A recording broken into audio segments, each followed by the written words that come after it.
हाँ, तो वितान भाग के 3 चैप्टर अपन ने क्वेश्चन आंसर के साथ में पार्ट का सारांश के साथ में कंप्लीट कर लिए। चैप्टर नंबर 4 जो इस बुक का लास्ट है, इसके क्वेश्चन आंसर अपन कर चुके हैं और आज अपन पढ़ रहे हैं इसके पार्ट का सार। इस तरीके से ये वितान बुक आज कंप्लीट हो जाएगी, वितान भाग सेकंड, जिसके अपन ने क्वेश्चन आंसर के 4 सेपरेट वीडियो बनाए, 4 सेपरेट क्लास ली, फिर चारों ही चैप्टर के पार्ट का सारांश आपको बना दिया। और क्या करें बताओ, बहुत तगड़ी मेहनत होगी, बहुत तगड़ी मेहनत आपने की होगी। और इनकी जितने भी 8 क्लास जो ये 8 वीडियो बने, इनको रोज़ रिवीजन करना बहुत कुछ सिखाएगी। और ये जो आज की क्लास है, जो आज का पार्ट का सारांश है, तो बहुत ही इंपॉर्टेंट है। इसको तो आपको बहुत जब भी मन कर देख लेना चाहिए, नॉवेल की तरह है, ठीक है, एक उपन्यास की तरह है। यानी कि चैप्टर 4 वितान भाग सेकंड, डायरी के पन्ने। एन फ्रैंक छोटी सी बच्ची है, 13 साल की बच्ची लिखना शुरू करती है, ठीक है।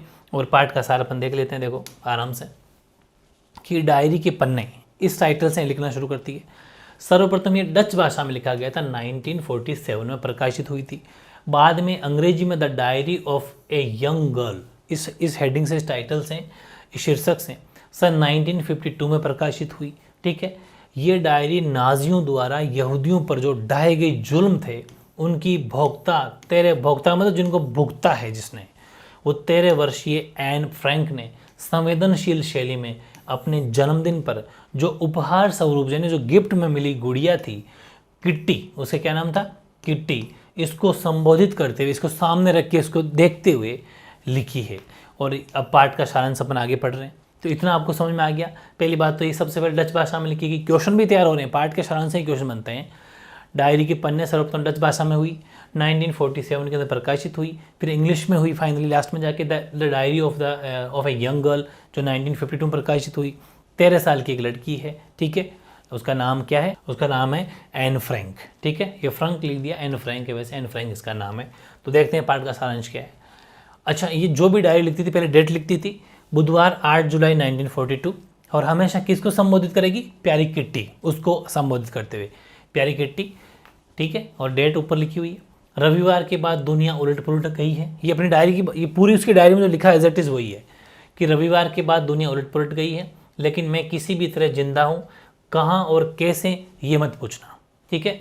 रविवार को दोपहर 3 बजे मार्गोट कौन है, जो इनकी इस प्यारी, जो क्या नाम इनका, इसकी बड़ी बहन है, ठीक है, जो ये ना एन फ्रैंक, इसकी बड़ी बहन का नाम है मार्गोट, ठीक है। तो दोपहर को 3 बजे मार्गोट ने सूचना दी कि पापा को ASS में बुलाया गया है, मतलब जहाँ पर इनको यातनाएं दी जाएगी वहाँ पर बुलाया गया है। बुलाने का अर्थ है यातना शिविर में डालना था, बस उस शिविर में डाल देंगे, फिर वहाँ पर तगड़ी बहुत ज़्यादा ना तो खाना खिलाएंगे, बहुत ज़्यादा यातना, तंग करेंगे, परेशान करेंगे, वहाँ डालना था। हम उन्हें हरगिज नहीं जाने देंगे। माँ मिस्टर वानदान से कल ही छिपने की जगह चलने के बारे में पूछने गई थी।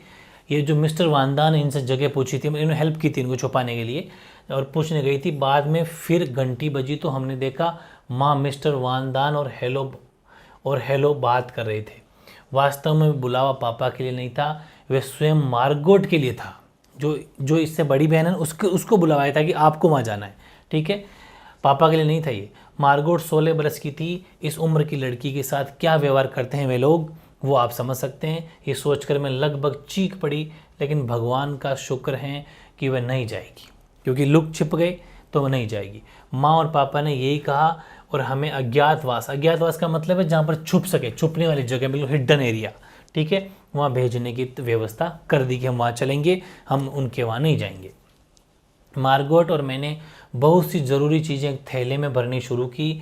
सबसे पहले डायरी, कलर, रुमाल, स्कूली किताबें, एक कंघी और कुछ पुरानी चिट्ठियाँ थैली में डाली। ये कंघी क्यों, क्योंकि जो ये है ना, इसको एनी को, ये जो है एन फ्रैंक को क्या है कि अपने बालों को संवारने की बड़ी आदत थी। क्योंकि ये क्या कि जो एक्ट्रेस और जो फिल्म होती है, फिल्मों की जो एक्ट्रेस होते हैं या एक्ट्रेस होती है, उनकी कटिंग काटती थी फिल्म अभिनेताओं की, अभिनेत्रियों की, और उसको अपने पास में रखती थी, और उनकी जैसी हेयर स्टाइल है वैसे हेयर स्टाइल को बनाती थी, इसलिए इसको कंघी वगैरह बार बार यूज़ करना जरूर अच्छा लगता था। मिस्टर वानदान मेयप को लेने चले गए, ठीक है, मिस्टर वानदान किसको लेने चले गए, मेयप को। वे आई और हमारा जूतों, ड्रेसों और जैकेटों आदि का थैला लेकर रात को ही चली गई। ये मेयप बहुत हेल्प करेगी इनकी। ये मेयप है, ये भी एक लेडीज़ ही है जो इसके पापा के ऑफिस में काम करती है, और ये जो है वहाँ आके इनका बैग वगैरह लेगी, छुपाने की जगह जहाँ पर इनको छुपाया जाएगा वहाँ पर लेके चली गई, ठीक है। और फिर क्या हुआ, मेयप पापा की कंपनी में 1933 से काम कर रही थी, इसलिए पापा के करीबी दोस्तों में थी। उसके पति जॉन भी पापा के अच्छे दोस्त थे। वे हमारा स्टॉकिंग्स, अंडरवियर और किताबों का थैला लेकर एक बार फिर लगभग 11:30 बजे चले गए। मैं बुरी तरह थक गई थी, इसलिए मैं घोड़े बेचकर सोई। घोड़े बेचकर सोने का मतलब है कि बिल्कुल कहते हैं ना कि पोते पना के सो गया घोड़े बेचकर सो गया, मतलब बिल्कुल रिलैक्स, एकदम फ्री। मेरी नींद अगली सुबह मार्गोट के जगाने पर ही खुली, जब तक बिल्कुल पता ही नहीं चला। ये रात मेरे अपने बिस्तर में आखिरी रात थी। बरसात पड़ रही, हमने अपने बदन पर इतने सारे कपड़े लाद लिए थे मानो हम रात फ्रिज में बिताने जा रहे थे। ठीक है, इतने सारे कपड़े इसलिए लादे गए क्योंकि उन दिनों कोई यहूदी कपड़ों से भरा सूटकेस ले जाने के बारे में सोच भी नहीं सकता था। ठीक है, मार्गेट स्कूल की किताबें और साइकिल लेकर इस अज्ञात स्थान की ओर चली गई थी। 7:30 बजे हमने भी अपने पीछे का दरवाज़ा बंद किया और रसोई में बिखरी वस्तुएं यूं ही छोड़कर चले गए। ये सारी चीज़ें यही दर्शाती थी कि हम बहुत ये देखो यहाँ ये बहुत परेशानी में वहाँ गए। ये बाकी कल हम बहुत परेशानी में वहाँ गए हैं, बाकी कल। ठीक है, तो तुम्हारी यहाँ लिख दिया तुम्हारी एन, शॉर्ट में क्या लिख दिया तुम्हारी एन, बाकी कल मतलब बाकी कल का नेक्स्ट। अब नेक्स्ट पेज में क्या लिखेंगे, वापस गुरुवार 9 जुलाई 1942, प्यारी किट्टी। वापस संबोधित हर बार प्यारी किट्टी करेंगे। पापा, मम्मी और मैं अपने कंधों पर बड़े बड़े थैले लटकाए बरसात में भीगते हुए गली में पहुंच गए। तभी पापा और मम्मी ने बताया कि वे महीने से थोड़ा थोड़ा सामान, फर्नीचर आदि फ्लैट से बाहर ले जाते रहे थे।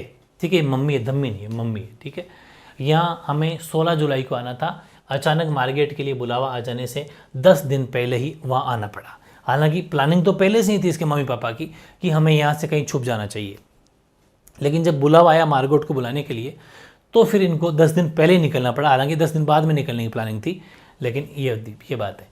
पापा के दफ्तर में काम करने वाले लोग ज़्यादा नहीं थे, बस मिस्टर कुगलर, मिस्टर क्लीमैन, मेयप और टाइपिस्ट वेप ओस्क्विल, ये 4-5 लोग थे।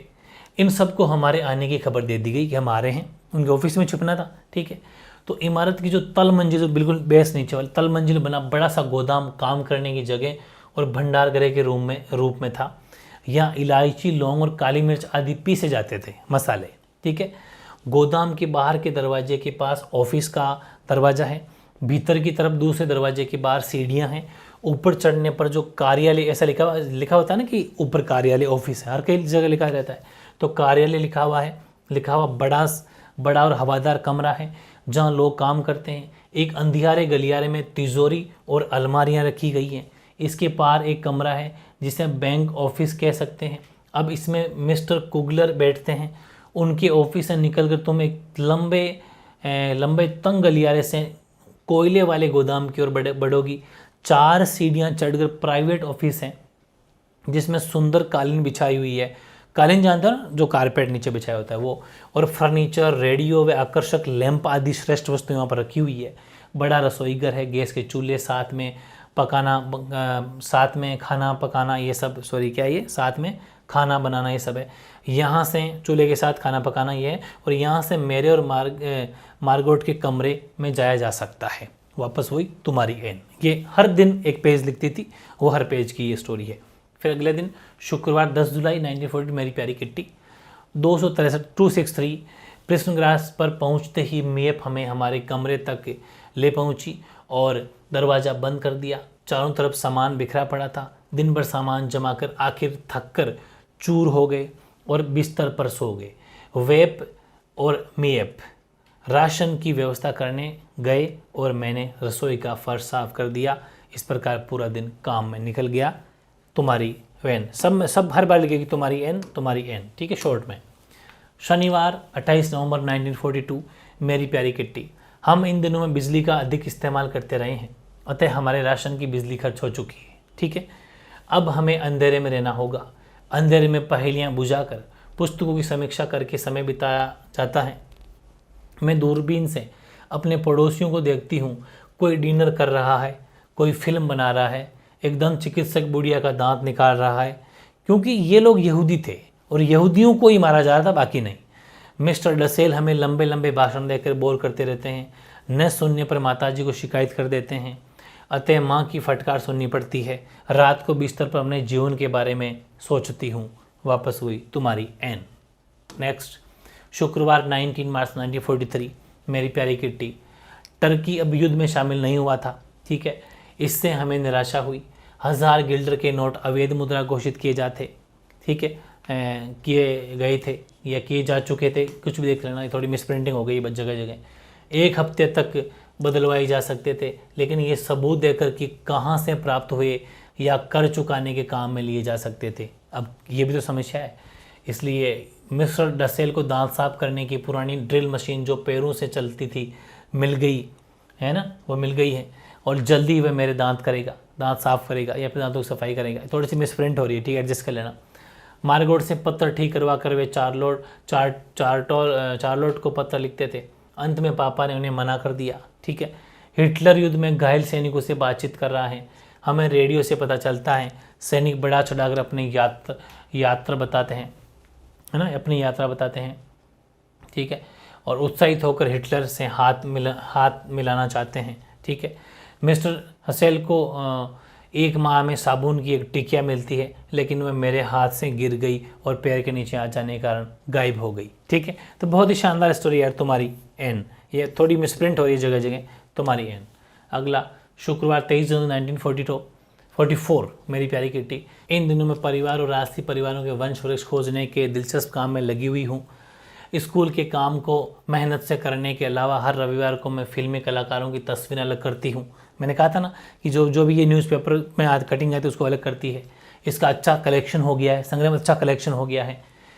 बेप अपने बॉयफ्रेंड के साथ शनिवार को जिस फिल्म को देखने जाती है, मैं उसके साथ नायिकाओं के नाम पहले ही बता देती हूँ, क्योंकि वो तो पहले ही न्यूज़पेपर पढ़ लेती है, उसके पहले ही बता देती है। मैं जब कई नई केश सज्जा करती हूँ, मतलब अपने बालों का हेयर स्टाइल बनाती हूँ, तो लोग मेरे हेयर स्टाइल को अवश्य टोकते हैं कि नहीं तू थोड़ी बना रही है, तो तूने वहाँ से फ़ोटो देखी है या फिर अपने जो न्यूज़पेपर कटिंग उसके अकॉर्डिंग बना रही है।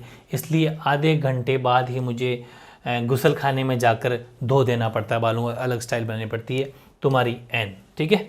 नेक्स्ट देखो, नेक्स्ट अपन देखते हैं वह बुधवार 28 जनवरी 1944, मेरी प्यारी किट्टी। कि जिस तरह गाय बासी घास खाती है, उसी तरह तुम भी मेरी बासी खबरों की जुगाली करती रहती हो, ठीक है। जैसे गाय कोई उसके मतलब जुगाली करती है ऐसे मुंह खोल खोल के, तो वैसे ये कह रही उसी तरह तुम भी मेरी बासी खबरों की जुगाली मतलब चुगली करते रहते हो, बार बार उसको रिपीट करते हो, मुझे चिढ़ाते हो। उसी तरह मेरी हालत है। खाने के समय मम्मी या मिसेज वान दान अपने बचपन की उन्हीं कहानियों को बार बार सुनाती है, या फिर इसे अपने पुराने अनुभव जिन्हें हम 1000 बार सुन चुके हैं सुनाने लग जाता है। ये सब हमें बोर करता है। वास्तव में यहाँ सुनने सुनाने को नया कुछ भी नहीं है, लेकिन मेरे जैसे बच्चे उन्हें टोक नहीं सकते, ठीक है, क्योंकि बच्चे रह गई छोटी, वो क्या टोके, बड़े रह गए वो तो। जॉन और मिस्टर क्लीमेन अज्ञातवास में छिपे लोगों की तकलीफ़ों को हमें बताते हैं कि देखो कैसे लोग छुप रहे हैं, क्या हालत है उनकी, वैसे कुछ बताते रहते हैं। जो लोग गिरफ्तार हो गए हैं हमें उनसे हमदर्दी, और जो आज़ाद हो गए हैं उनसे हमें खुशी मिलती है। कुछ प्रतिरोधी दल उन छुपे लोगों को आर्थिक सहायता भी करते हैं, कुछ लोग ऐसे भी हैं। रोज़ाना ऊपर आना, पुरुषों से कारोबार और महिलाओं से खाने या युद्ध की बात करते हैं, और बच्चों से किताब और अखबारों की बात करते हैं। वे खुश दिल रहते हैं, ठीक है। अजीब अजीब कहानियाँ चल रही है। मिस्टर क्लीमैन गोल्डरलैंड में भूमिगत लोगों और पुलिसकर्मियों के बीच फुटबॉल मैच की बात करते हैं। नए राशन कार्ड बन रहे हैं। इन सब का जर्मनों को हवा भी न लगे ऐसा ख्याल भी रखना पड़ता है कि जर्मनी वालों को पता नहीं चलना चाहिए, ठीक है। तो ये तुम्हारी एन लास्ट में वो लिख देती है। बुधवार 29 मार्च 1944, वापस हुए मेरी प्यारी किट्टी। जब कैबिनेट मंत्री मिस्टर बोल्केस्टीन ने घोषणा की कि युद्ध के बाद इसका वर्णन करने वाली डायरियों और पत्रों का संग्रह किया जाएगा, तो लोग मेरी डायरी को झपट लेना चाहते थे, ठीक है, क्योंकि ये एक जासूसी उपन्यास की तरह थी, क्योंकि चोरी छुपे सारी बातें लिखी हुई इसके अंदर। तो वो चाहते थे कि ये खबर अगर बाहर चली गई तो लोगों को पता चल जाएगा, इसलिए इसे छीन ली जाए। सही बात यह है कि यहूदियों के रूप में अज्ञातवास में हम क्या खाते हैं, क्या बातें करते हैं, ये सब युद्ध के 10 साल बाद लोगों को चकित करेगा। हवाई हमले के दौरान औरतें कैसे डर जाती थी। पिछले रविवार को 350 ब्रिटिश वायुयानों ने इंडियन पर 550 टन गोले बरसाए, जो हमारे घर कांप गए थे। डच्चों की नैतिकता अच्छी नहीं है, भूखे हैं, फटे कपड़े और घिसे जूते पहनते हैं, सरकारी लोगों पर हमले हो रहे हैं। ठीक है, वापस वही तुम्हारी एन। नेक्स्ट बात करें मंगलवार 11 अप्रैल 1944, मेरी प्यारी किट्टी। शनिवार 2 बजे के करीब तेज गोलाबारी एवं मशीन गन्नें चलने लगी। रविवार दोपहर मेरे बुलावे पर पीटर आया। 5 बजे हम सामने अटारी पर चले गए। 6 बजे से 7:15 तक रेडियो पर मोडजार्ट संगीत बज रहा था। हम छत पर कुशन और पेटियों पर बैठे थे। मोशरी भी हमारे साथ थी। अचानक 8:45 बजे वानदान के पहुंचने पर हम मिस्टर डसेल का कुशन नीचे लेकर आए। ठीक है, डसेल नाराज़ थे कि तकिया में पिस्सू चिपक जाएंगे। मैंने और पीटर ने उनके बिस्तर के कड़े ब्रुश घुसेड़ दिए थे। ठीक है, और 9:30 बजे पीटर ने दरवाज़ा खटखटाया। पिताजी, मिस्टर वानदान और पीटर नीचे पहुंच गए। मार्गोट, जो कि इसकी बहन थी, माँ, मिसेज वानदान और मैं ऊपर ही रहे। नीचे जोर का धमाका हुआ, बत्तियां बुझा दी गई। गोदाम का आधा दरवाज़ा गायब था। सेंधमारी हुई ना, तो सेंधमारी हो रही थी। होमगार्ड्स को चौकन्ना किया। पुलिस के डर से सेंधमार भागे, लेकिन फिर लौटे। गोदाम का फट्टा फिर हटाया। मिस्टर वानदान ने दरवाजे पर कुल्हाड़ी का प्रहार किया। सब कुछ शांत हो गया, लेकिन फिर फाटक का फट्टा हटा। अब एक पुरुष और एक औरत टार्च की रोशनी फेंकते पुलिस की भूमिका में आए। डशेल, मिस्टर वानदान और पीटर बुक केस के पीछे छिप गए। ठीक है, ये बात थी। वापस वही तुम्हारी है। फिर अगले दिन की बात है, मंगलवार 13 जून 1944, मेरी प्यारी किट्टी। मैं अब 15 बरस की हूँ। 2 साल निकाल दिए इस हालत में। मैं 15 बरस की हो गई हूँ। जन्मदिन मनाया, काफ़ी उपहार मिले, मतलब गिफ्ट मिले, पुस्तकें मिली, चडियाँ, बेल्ट, रुमाल, दही के 2 कटोरे, जैम, बिस्किट, मीठे मटर, मिठाई, क्रीम से भरे 2 चीज़ के स्लाइस, पीटर द्वारा पियोनी फूलों का गुलदस्ता। ठीक है, और बेहद मौसम ख़राब था। हमले फिर भी जारी थे। ठीक है, ये सब जो गिफ्ट वगैरह कुछ मिले वो बारे में लिख दी। कल चर्चिल, स्मर्ट्स और आइजनहावर तथा आर्मल्ट उन फ्रांसीसी गांवों में गए जो ब्रिटिश सैन्य ने पहले जीते और फिर मुक्त कर दिए थे। चर्चिल टारपीडो नाव में बैठा है, वह जन्मजात बहादुर है। ठीक है, ये भी क्वेश्चन अपने पढ़ा था चर्चिल कि कौन जन्मजात बहादुर, तो चर्चिल था। हमारी एनेक्सी की किलेबंदी से डच लोगों के मूड का पता पाना मुश्किल है। कुछ लोग ब्रिटिश आक्रमण से खुश हैं, कुछ नाराज हैं। ब्रिटिश सेना को लड़ते रहना चाहिए और हालैंड के साथ साथ सभी गुलाम देशों को आज़ाद करना चाहिए। यदि ब्रिटिश और जर्मनी हाथ मिला लेते तो हॉलैंड का क्या होगा। ठीक है, अतः हालैंड के ऐसे मूर्खों को जो ब्रिटेन का विरोध करते हैं सबक सिखाना चाहिए। लोग मुझे घमंडी समझते हैं, पर मैं हूँ नहीं। मैं अपने को बदलना चाहूँगी। लोग मुझे अक्खड़ समझते हैं, ये गलत है। मुझे आरोप लगाने वाले 2 लोग हैं, मिसेज वानदान और डसेल, लेकिन वे मूर्ख हैं। उनको ये मूर्ख कहती है। ठीक है, तो ये चीज़, हालांकि बच्ची इसको चढ़ाते हैं, समझती नहीं है, बाकी ऐसा कुछ भी नहीं है। तो ये चीज़ बातें हैं। फिर मेरे व्यक्तित्व की ये खास बात है कि मैं स्वयं को धिक्कारती रहती हूँ। माँ के उपदेशों से मुक्ति चाहती हूँ, मतलब माँ बार बार उपदेश देती है तो मैं उससे मुक्ति चाहती हूँ। मैं बिल्कुल बोर हो चुकी हूँ माँ के उपदेश सुन के। ठीक है, वास्तव में मुझे कोई नहीं समझता। मैं चाहती हूँ कि कोई मेरी भावनाओं को गंभीरता से समझे। इसकी मुझे तलाश है कि ऐसा मुझे कोई मिले जो मेरी भावनाओं को समझता हो। किट्टी, तुम नहीं जानती कि पीटर मुझे गर्लफ्रेंड की तरह नहीं, दोस्त की तरह प्यार करता है। कहीं कोई शक्ति हमें पीछे की तरह खींचती है, पर ये नहीं जानती वह कौन सी शक्ति है। ठीक है, पीछे की तरह खेल रहा है, ये उसको बहुत चाहती है। ठीक है, लेकिन वो सिर्फ एक बेस्ट फ्रेंड की तरह से बात करता है। मैं उसके पीछे प्रेम दीवानी हूँ।